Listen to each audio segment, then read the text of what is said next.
Guruji. As you would be aware, we are all members of ITP, which is primarily deployed in very harsh terrain and very, very difficult weather conditions. And we remain separated from our families for long duration of time. The duties are also very, very difficult. Kindly guide us as to how can we lead stress-free life under such circumstances and such kind of conditions.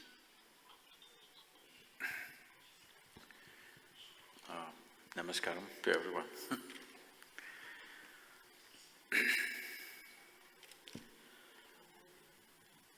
As you know that today in the world, a lot of people plan their pleasure trips to mountain treks. So, what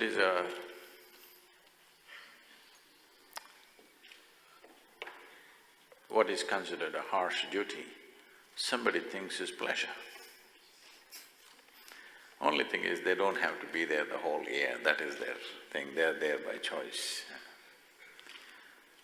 So I'm not trying to belittle the forces, what they go through. To be in any fighting force itself, one needs to have a deep sense of sacrifice because we all stick out in some way, but the forces are sticking their lives out, which is not a small thing. And when we talk about stress, there are various levels of stress, physical stress, mental stress. As everybody has said and I myself have seen, from the age of 19, for the next 27 years, every year I was in the Indian part of Himalayas trekking. Last 14 years I've been trekking in Tibet and Nepal. So I've been around where your forces are deployed. My closest contact with your forces is once an ITBP truck gave me a lift for about 20-25 kilometers when the roads were blocked and I was walking alone in the evening. A truck which was, they used to have those four-wheel drive Tata trucks, the big ones. So there were only 4 soldiers and I waved to them and they took me for this 25 kilometers. So that was the closest interaction I had with them. So when you say stress, people who live in Delhi are stressed. People who live in New York are stressed. People who are living in Delhi, they think if they go to America, they will live wonderful. Go and see the people in America, they're super stressed, they're going crazy. 42% of the American population is on some kind of psychiatric medication. If they don't have their evening drink, half of them will go crazy. So people in Delhi are going crazy. Just now the minister said, in Delhi we can be aram. Ask the people in Delhi, they're always screaming complaints. So essentially, stress is not caused by the situations in which we live. Stress is our inability to manage our own system. When your thought, your emotion, your body, your chemistry doesn't take instructions from you become stressful. Now the important thing is to understand that this is a very sophisticated machine. What you call as human mechanism is the most sophisticated machine on the planet, isn't it? Highest level of technology. When you're handling something of such high performance, everything else we have created, whether it's a computer or a spacecraft or anything, all has come out of this machine, isn't it? Yes. So this is the mother machine for all that. So this is the most sophisticated machine. I'm asking you, have you read the user's manual? Have you? Read the user's manual. That's the only problem human beings have. They do not know their system well enough. they do not know how subtle it is and what all it can do. If only your thought and your emotion took instructions from you, would you be joyful or stressful? This is there in all levels of life. Every other life recognizes this. I don't know if it's… you okay if I tell you a little story? See, I learned this very young. When I was 10, 11 years of age, I spent a lot of time in the forests of southern India, alone by myself, 3 days, 4 days, as long as my bread lasted. Just 2 loaves of bread and I'm gone. As long as my bread lasts, I just wander around in the jungle. No torch, no watch either. I got my first watch only after I passed my 10th standard. That is how the standards were those days. So, no watch, no torch, no any kind of equipment. But I noticed that every other creature is able to manage, and why is me struggling? As I observed, I understood that there is a certain way you can keep your chemistry. Even now I can do this. I can just go in the forest, a wild cobra or something, I can just pick it up like this, he will just come without any disturbance. I think they showed one picture of me holding a king cobra. Well, if king cobra bites you, you have somewhere between 20 to 40 minutes to live. Okay. I'm not holding him by his head, I'm just holding him like this, because he's sensing your chemistry. If you show any sense of anxiety, he will immediately go for you. If he doesn't see anything, he treats you like he treats the land. Later on when I went into the jungles and survived for weeks on end by myself, people wondered how I survived. I drank a lot of honey, they never understood this. I put a plastic tube into the hives and just drank when the hive was full of bees. And they just thought I am a bigger bee. If you showed little anxiety, they will kill you. So there is a way of managing our system. Every human experience, whether stress or joy or misery or blissfulness or agony or ecstasy, everything has a chemical basis to it, isn't it? All human experience has a chemical basis to it. Or in other words, this is a chemical soup. The question is only, is this a great soup or a lousy soup? If I give soup-making ingredients to all the people here, you think same ingredients, you think they will all produce the same kind of soup? 1,000 varieties will come. That's all that's happened to us. Fundamentally, all of us are same ingredients. See in how many ways we made ourselves. So, what is needed is a little bit of soup-making skill. All the time, the world is focused, most human beings are focused on how to handle the outside. No, the most important thing is you know how to handle this. If you know how to handle this, outside is just a play. Very effortlessly you can handle. Right now, everything, in every situation, you yourself are an issue, especially for a fighting force. It's very important, you are never the issue, isn't it? There are issues outside, dangerous issues outside, which need to be dealt with. But if you become an issue in that, your own anxiety, fear and something else comes up in that, now your ability to perform what you need to perform is terribly impaired, isn't it? So it's very important that in the forces, I would request that your chief is here, that you bring some dimension of inner management, something that people know how to manage their interiority, not just being tough. Tough is needed. For the kind of job that you're involved in, being tough is needed, but being balanced is even more important. Whatever talents you have, whatever capabilities you have, all will go waste if you don't have balance. Only one who is perfectly balanced can use everything he or she has to the fullest extent.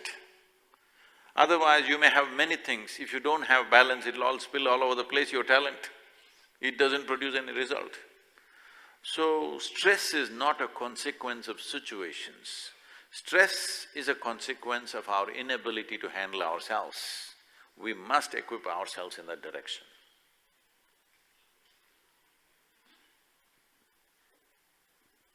Sadhguru, how can we negate and manage negativity to achieve more happiness in our life? Why do you want to manage negativity?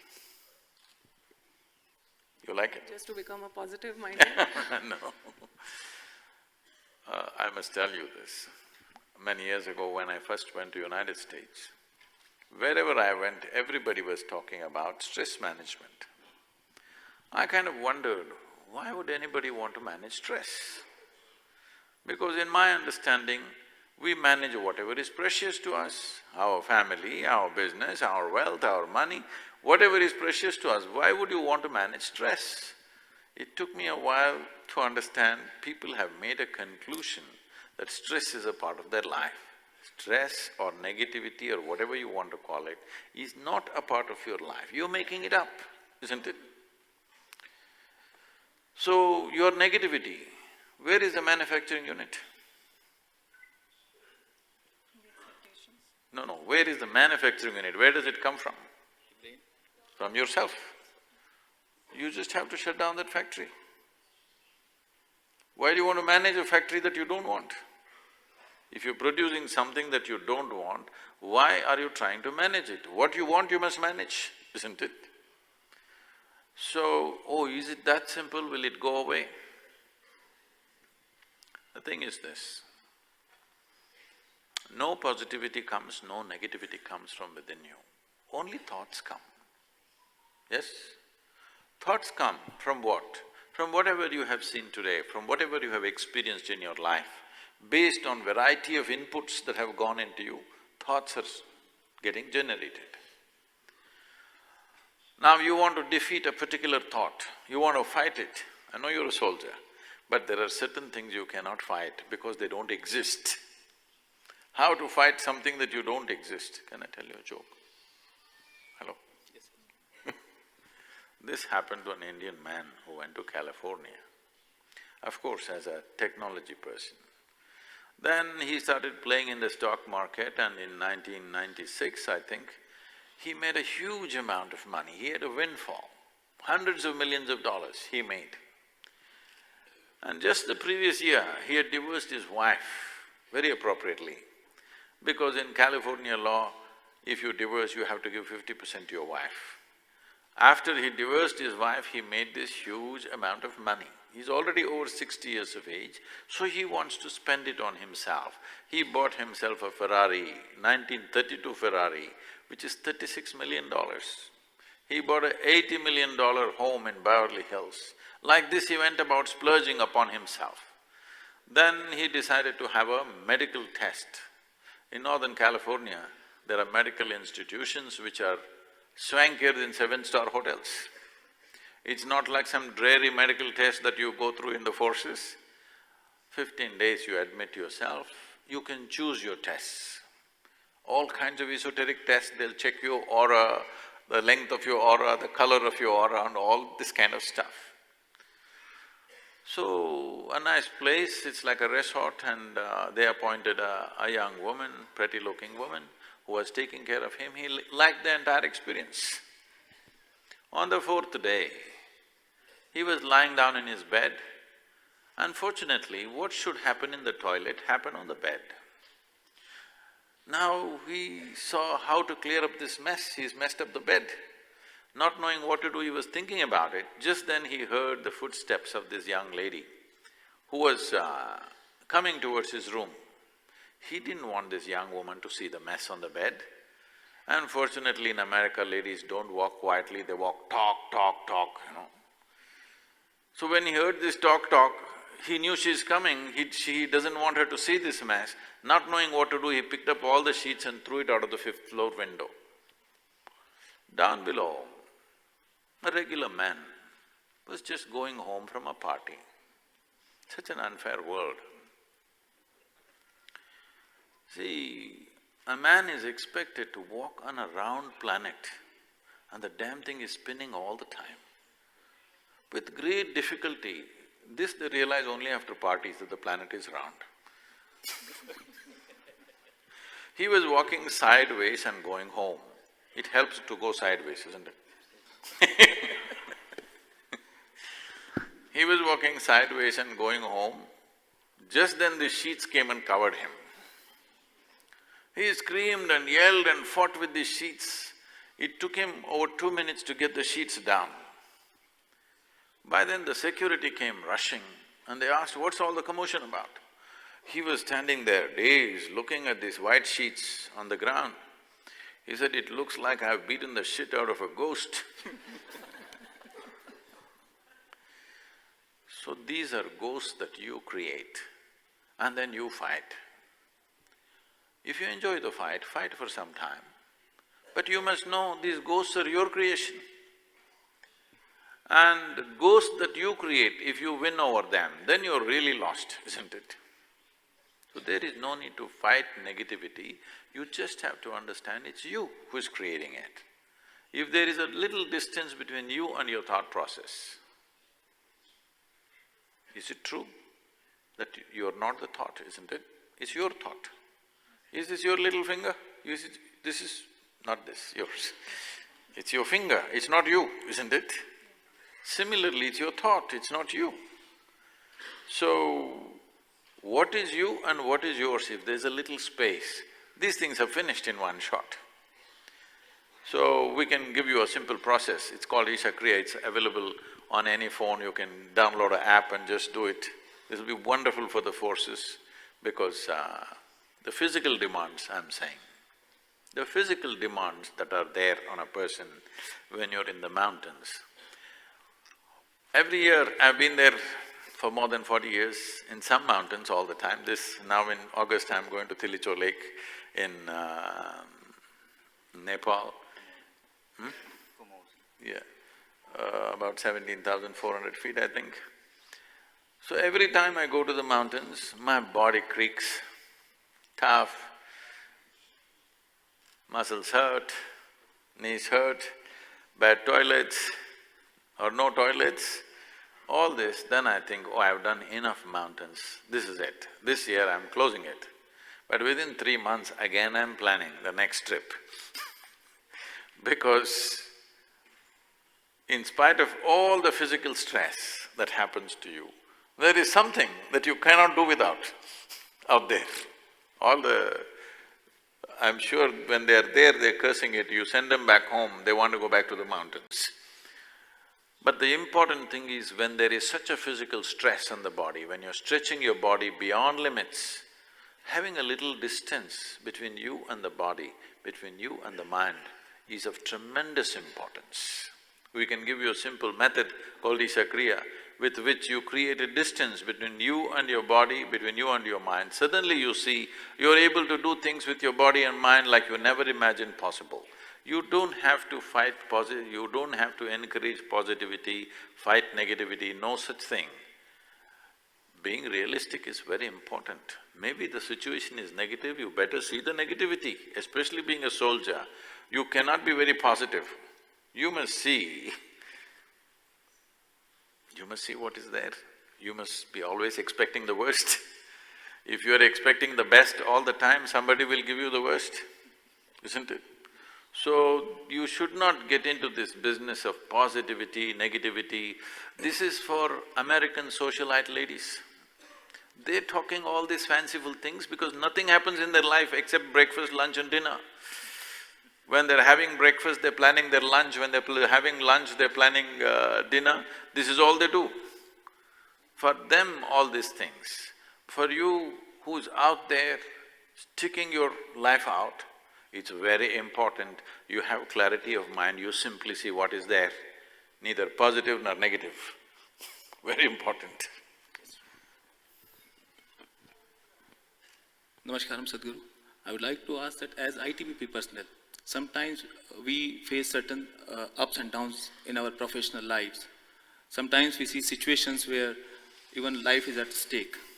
So in those situations, how to keep our morale high in those rather frequent psychological tides?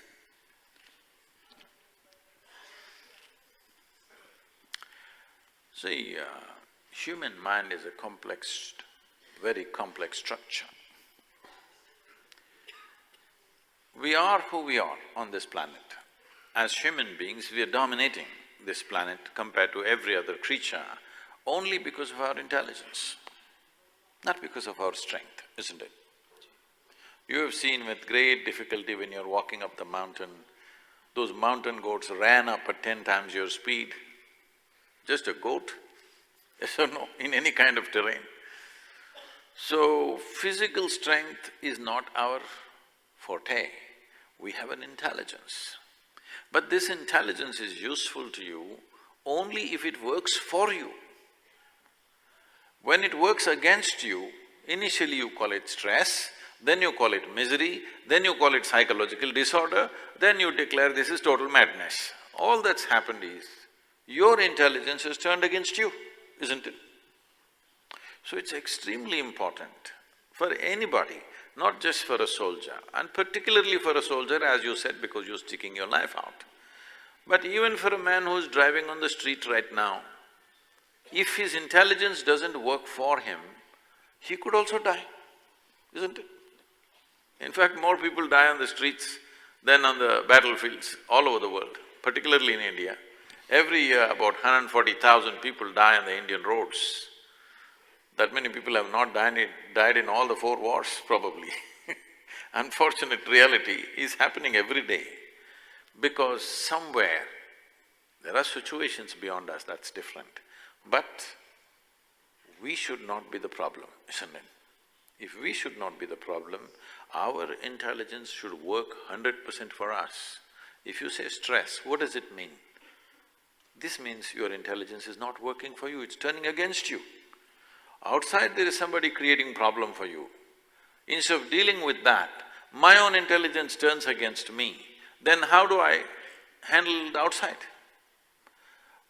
When you get stress, do you feel crippled or not? Your capabilities are taken away.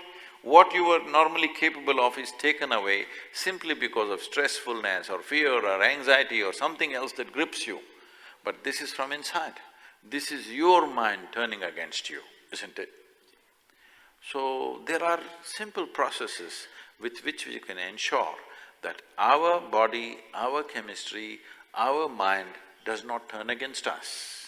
Always works for me, it's very important. If this starts working against me, suppose my right hand starts punching me in my face, what to do? If somebody else tries to punch me, I can do things. But if my hand starts punching me, what to do? It's a most helpless situation. Right now, this is all that's happening to 90% of the human beings on the planet. Their own mind batters them every day. They don't need anybody else, they don't need an enemy. They are very good at it by themselves. They beat themselves up through the day and night. This must stop. Human potential and human genius can open up only when your intelligence never works against you, it always works for you. This is very important. Some harnessing is missing, isn't it? As I said, people don't bother to read the user's manual of such a complex machine and they want to do it somehow. When it works accidentally, sometimes it works, sometimes it doesn't.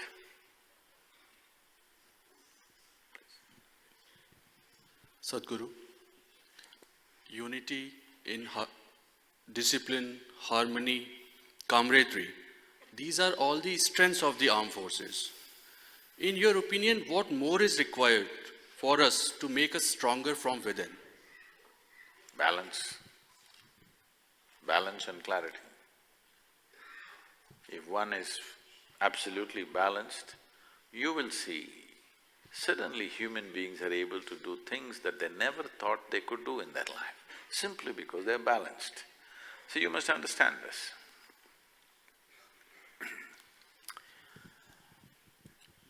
Your own internal issues, how much energy it's consuming every day if you look at this. just to tell you from my own experience. See, for almost 25 years of my life, I, on an average, slept between 2.5 to 3 hours a day. So over 20 hours a day, I was active. These days, getting little lazy and sleeping 4.5 hours a day. Why I'm telling you this is, sleep is maintenance time for the body. So any machine you have, let's say you have an automobile, once in a month, if you have to down the machine for maintenance, 1 day in 30 days, it's all right. But 15 days in a month, if it's down for maintenance, this is a nuisance machine, better to get a mule, isn't it?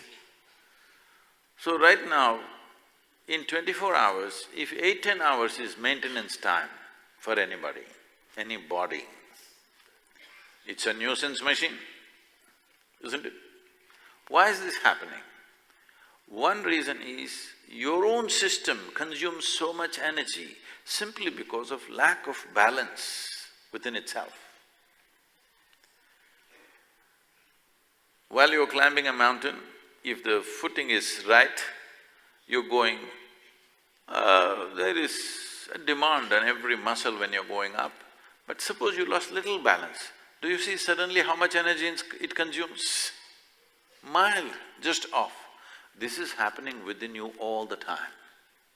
I'm not talking about physical balance only, your chemical balance, mental balance, every time it's a little off, it's consuming an enormous amount of energy.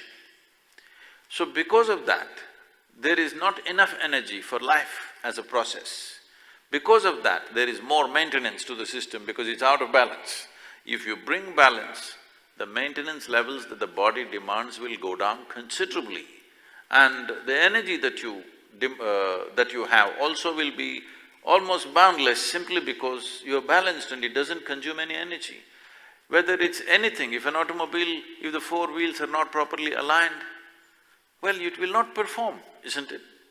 Balance is most important. You're riding a bicycle, how long ago you learned to ride a bicycle? Huh? How long ago you learned? Sometimes I go to office.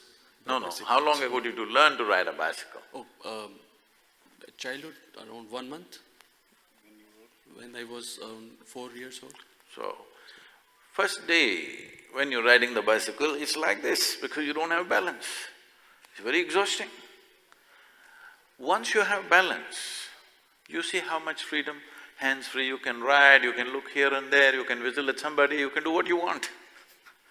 What gave you that freedom is balance, isn't it? This is so even now. What gives you freedom is your balance, how you are physically fit, but you may be consuming a lot of energy within yourself simply because the lack of balance. If you bring balance, you will see suddenly you have so much energy. I've always seen when people start a certain process, a certain kriya, certain balance comes, suddenly they become so creative. They're able to create things which they never thought possible in their life, simply because energies are available for many things. And everything that this person can do, you can do. See, this is one thing we must understand. In our lives, if we do not do what we cannot do, no problem. But if we do not do what we can do, we are a disaster, isn't it? Once you don't have balance, this is a disaster that's happening to every human being. Due to lack of balance, what they could do, they will not do. What we cannot do, what to do? That's okay. But what we can do must happen in our lives, isn't it?